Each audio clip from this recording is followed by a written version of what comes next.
రైతులు ఎంత గోసపడుతున్నారు తెలంగాణ రాష్ట్రంలో అనేది గత 10 సంవత్సరాల కాలంలో పొయ్యి మీద ఉంటే ఇయాల పెనం మీద పడ్డట్టుగా వాళ్ళ బ్రతుకులు తయారైనాయి అనడానికి ఈ రోజు గ్రామాలకు పోతుంటే కనిపిస్తున్నటువంటి పరిస్థితి.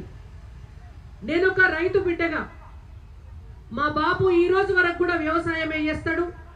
మా చుట్టాలు పక్కాలందరూ కూడా ఈ రోజు వరకు కూడా అందరూ వ్యవసాయమే చేస్తారు. కాబట్టి ఊళ్ళకు పోయినప్పుడు నిజంగా అక్కడ ఏం జరుగుతోంది అనేటువంటిది చూస్తే వాళ్ళతోటి దినం దినం మాట్లాడుతుంటే దుక్కి దున్నిన కాడ నుంచి, నాట్లేసిన కాడ నుంచి, కలుపు తీసిన కాడ నుంచి, కోతలైన కాడ నుంచి, పండినటువంటి పంట కళ్ళం మీదకెళ్ళి రైస్ మిల్లుకు పోయే కాడికి, లేదంటే మార్కెట్కు తీసుకుపోయి పత్తో లేకపోతే జొన్నలో అమ్ముకునే కాడికి వాళ్ళ చేతికి డబ్బులు వచ్చేదాకా రైతు అనేటువంటి వ్యక్తి కుటుంబంతో సహా ప్రాణాలు అరిచేతిలో పెట్టుకొని పడ్డ కష్టానికి 10 రూపాయలన్నా వస్తాయో రావో అని ఆ భగవంతుణ్ణి, ఆ వానదేవుణ్ణి, ఈ ప్రభుత్వాలను, పైసలు ఇచ్చేటటువంటి రైస్ మిల్లర్లను వేడుకుంటా గాల్లె దీపం పెట్టినటువంటి పరిస్థితే ఇవాళ తెలంగాణలో ఉన్నటువంటి రైతుల పరిస్థితి.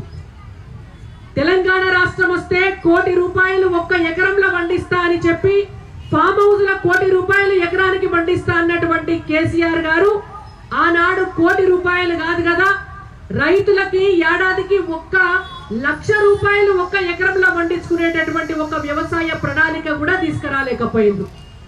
కొత్తగా అధికారంలోకి వచ్చే ముందు వరంగల్ రైతు డిక్లరేషన్ అని పెట్టి ఆనాటి పిసిసి అధ్యక్షులు, నేటి ముఖ్యమంత్రి రేవంత్ రెడ్డి గారు ఆనాడు రాహుల్ గాంధీ గారి సమక్షంలో తాను మాట్లాడుతూ ఒక మాట చెప్పినారు. మొత్తం తెలంగాణ రైతులారా, మీరందరూ ఇవాళ కొట్టేటటువంటి చప్పట్లతోటి, రేపు మీరేసేటటువంటి ఓట్లతోటి కాంగ్రెస్ పార్టీ అధికారంలోకి రావాలి, కేసీఆర్ గుండెలు అదిరిపోవాలి అని.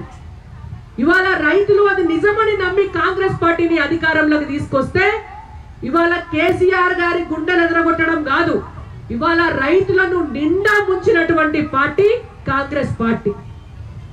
ఆనాడు రైతు డిక్లరేషన్ లో రైతులందరికీ కూడా హామీలు ఇచ్చినారు. ఒక్క విడతతోటే మొత్తం 2 లక్షల రైతు రుణమాఫీ చేస్తామని. ఈనాటి వరకు రేవంత్ రెడ్డి గారి స్వగ్రామంలో కూడా 2 లక్షల రైతు రుణమాఫీ సంపూర్ణంగా కాని పరిస్థితి ఉన్నది. భారతీయ జనతా పార్టీ ఆఫీసులో రైతుల కోసం అని ఒక రైతు సహాయ కేంద్రాన్ని మా కిసాన్ మోర్చా ఆధ్వర్యంలో పెడితే ఒక రోజు నేను కూడా ఆడ కూర్చొని ఒక 4 ఫోన్ కాల్స్ మాట్లాడిన. అసలు రైతులు ఏ విధంగా స్పందిస్తున్నారు, వాళ్ళ సమస్య ఏమున్నది అని. వచ్చిన ప్రతి ఫోన్ కాల్ కూడా ఏ ఒక్క ఊర్లో కూడా 100% రైతు రుణమాఫీ జరగలేదు. ఎందుకు జరగలేదన్నా మీకు అంటే వాళ్ళు చెప్తున్నారు, బ్యాంకుకు పోతే మా బ్యాంకులో మాకు సంబంధించినటువంటి ఇన్స్ట్రక్షన్స్ ఏమీ రాలేదు రైతు రుణమాఫీకి సంబంధించి అని. ఇంకొక రైతుని అడిగితే మీ నెంబరే ఇక్కడ లేదు, మాకు మీతోటి సంబంధం లేదు, మీరు పైసలు కట్టాల్సిందే, మేము రుణమాఫీ చెయ్యము అని. ఇట్లాంటి పరిస్థితి ఉంటే రేవంత్ రెడ్డి గారిని భారతీయ జనతా పార్టీ తరఫున అనేక సార్లు భారతీయ జనతా పార్టీ అడిగింది, మీకున్నటువంటి ప్రణాళిక ఏంది, మీరు ఏ లెక్క తీసుకున్నారు, అసలు ఎంతమంది రైతులకు రుణంలో బ్యాంకుల నుంచి తీసుకొని ఉన్నారు, మీ దగ్గర ఉన్నటువంటి పైసలు ఎన్ని, ఏది లెక్కలేదు, దేనికి లెక్కలేదు, దేనికి ప్రణాళిక లేదు. ఇవాళ రుణమాఫీ చేస్తున్నామని చెప్పి మీదికి కొన్ని పైసలు రిలీజ్ చేసి దాన్ని మళ్ళా బీఆర్ఎస్ పార్టీ ఎట్లయితే 10 ఏళ్ళు కొనసాగించిందో ఇవాళ కాంగ్రెస్ పార్టీ కూడా అట్లనే కొనసాగించి రైతులను నిండా ముంచి ఇవాళ 2 లక్షల రుణమాఫీ జరగకుండా, వాళ్ళకి కొత్త రుణాలు రాకుండా రైతులను మోసం చేసినటువంటి పార్టీ కాంగ్రెస్ పార్టీ. వీళ్ళు హామీలు ఇచ్చినారు, నకిలీ విత్తనాలు, నకిలీ ఎరువులు ఇవేవి కూడా సప్లై కాకుండా ఒక కొత్త చట్టం తీసుకొస్తాం అధికారంలోకి వస్తే అని రైతు డిక్లరేషన్ లో వరంగల్లో చెప్పినారు.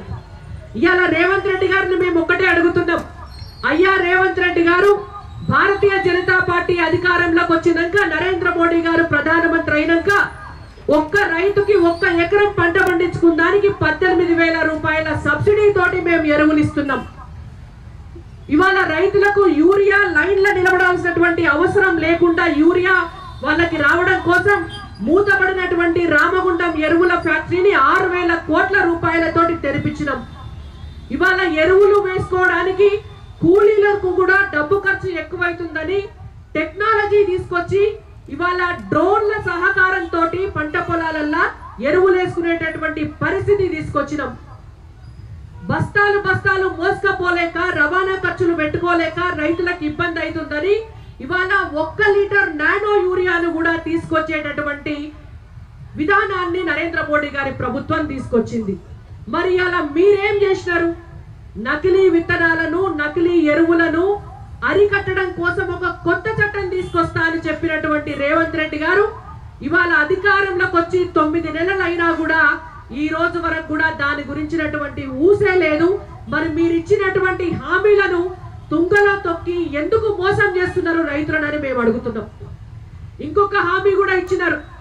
కాంగ్రెస్ అధికారంలోకి వస్తే సోనియమ్మ గారి ఆధ్వర్యంలో రాహుల్ గాంధీ గారి ఆధ్వర్యంలో తెలంగాణ రైతులకు తెలంగాణ